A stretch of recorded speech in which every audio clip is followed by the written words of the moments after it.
आमच्याकडे एक काताई मशीन आहे, ज्याचा वापर नारियलाच्या रेशीच्या गाठणीसाठी केला जातो.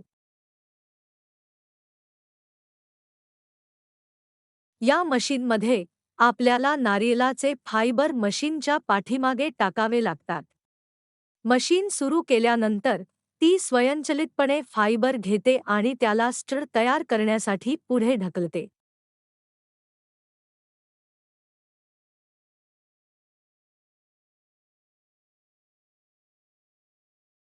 ही मशीन कोयर रेषींना एकमेकांमध्ये जोडण्यासाठी सूत वापरते.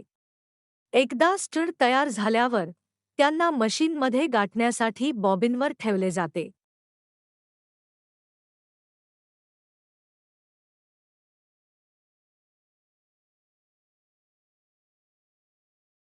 बॉबिन सतत फिरत राहते आणि यावर लावलेले सूत फिरते, ज्यामुळे रेषींची ताकद वाढवते.